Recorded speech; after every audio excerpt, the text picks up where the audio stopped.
Hey guys, what's up? Welcome back to the channel. My name is Jared. Today I'm hopefully finishing up the complete exhaust system on the V35 Skyline. I've been trying to work out how loud or how quiet I want the system on the car because I am driving this daily, but the old exhaust was too loud and the other exhaust I got made for roadworthy is too quiet. And I couldn't really work out what muffler I wanted to go for, whether I did single muffler or twin muffler. So I just decided to get an adjustable muffler so I can have either or whenever I want. So I ended up purchasing this Varex adjustable muffler, which you can see here. This is an east-west design, so it's meant to be mounted crossways in the car. And there is two outlets. A single 3-inch inlet. So it's 3-inch in, and then it goes through a set of baffles, and you got two 2.5-inch outlets, and it's got the adjustable butterfly valve in the middle, which is controlled by this plug which connects into here. You then run the wiring into your car, and you connect this plug into this control unit here. So it's got one plug, and the other end can go into the cigarette lighter, or you can cut that off and just wire it in manually. It just needs a positive and a negative. The kit also comes with two remotes, as you can see here. They're not the most robust or expensive remote in the world, but you've just got open and close button. I also purchased these Grady exhaust tips, and my plan is I'm just gonna have two of them either side coming out of the rear bumper. So I'm hoping it looks something like this. So looking at the design of the muffler, the air is going to enter here, and you've got the butterfly valve in there, which can be actuated to open or close. If it's shut, there is two paths for the exhaust gas to flow. The other end comes through here, and when it's open, it'll come through the center there, and you can see the other exit on the other side of the muffler. So normally open, there's actually no resonation in there, and through the quiet path there is resonation. One thing I want to note is the quality of the welding on this product.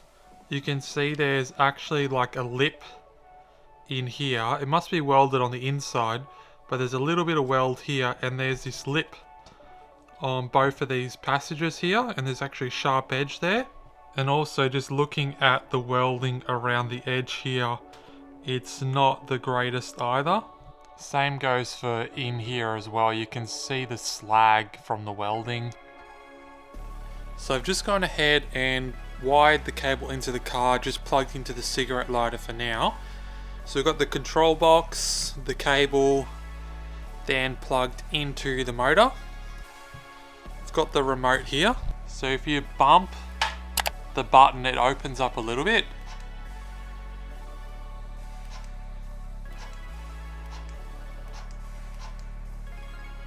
And you can do back as well. And then if you hold down the button, it goes straight both ways. So this way, it pretty much gives you as much control as you want for both flow paths. So you can actually dial in how loud you want it yourself. So what I'm gonna do first is actually a bit of work on this muffler. I'm just gonna clean up the welds in there and just port out those smaller passages for more airflow. One thing I was worried about with this exhaust is those two restrictive paths are only 1.75 inches each in pipe diameter.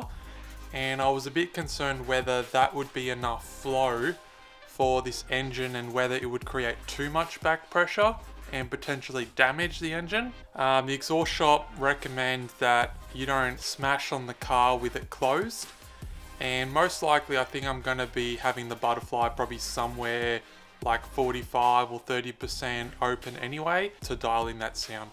Then after that, I'm going to get under the car and I'm going to run the wiring with the plug to where the muffler is going to be.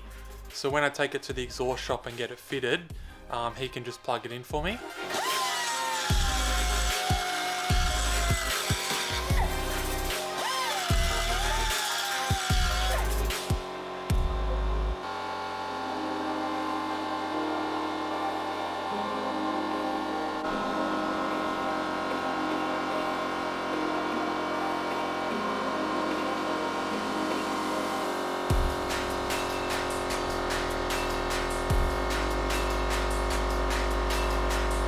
So we're running the wire. What I've done is I've just pulled the spare tyre or wheel out, and underneath you can see there's a rubber cap here which is for draining water in the boot. If you then pop that out, you'll notice that it doesn't go anywhere. There's a metal shield there, and underneath the car you've got your factory heat shield here. So what I'm going to do is just make a small hole through the heat shield to pull that plug down, because my muffler is going to sit where this factory muffler would have sat. There is another plug over here. The only thing is it's going to come out right where your tools are in the side of the boot, and you'll have to pull out all the tools and make a hole through the plastic. This one's much easier to get through, and I'm just going to make a hole with a Christmas tree bit, and the cable's also going to be much closer to where the factory is going to be sitting as well, because most likely the motor's probably going to be around here, so it won't be very far for the cable to actually run. And then we can just make a hole through the grommet to pass the plug through.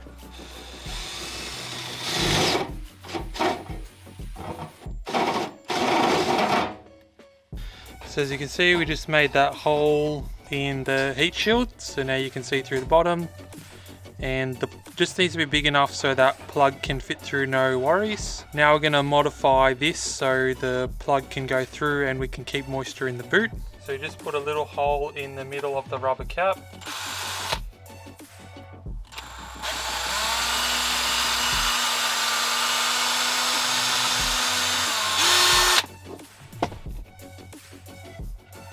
so. Then just put a little slit in it.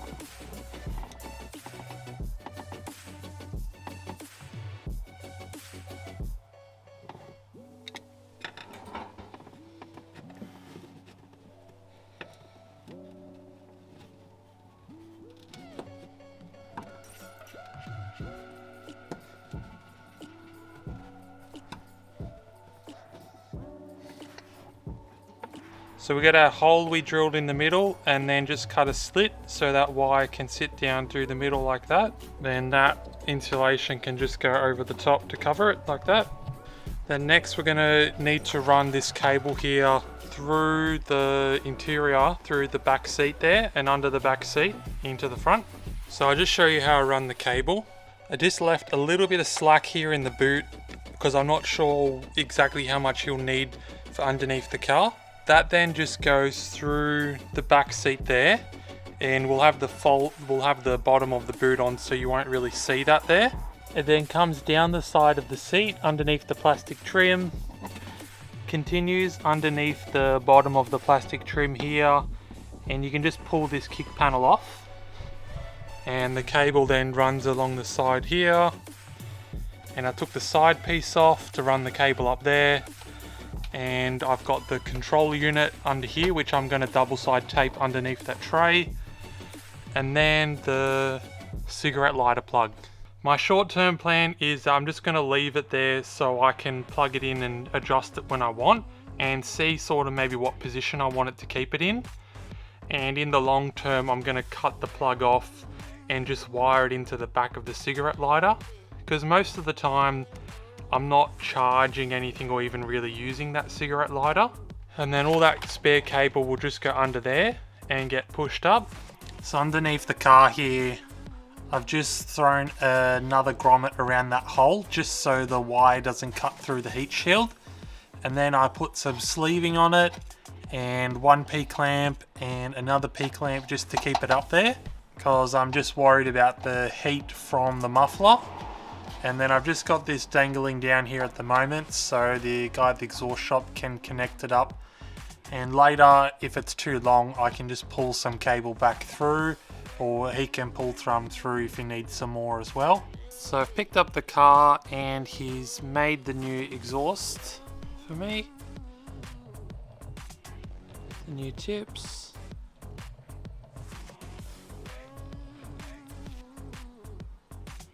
Got the muffler mounted there, and I also got him to put another resonator in there as well, and another mounting flange there.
Very Number sorry. plate? Yes. Busted. Alright guys, that wraps up another video fitting the exhaust onto the Skyline. Again, I'm not 100% satisfied with the sound from this thing. I think the extra resonator was probably a bit too overkill. Even with the valve fully open, it's still a bit more quieter than I thought.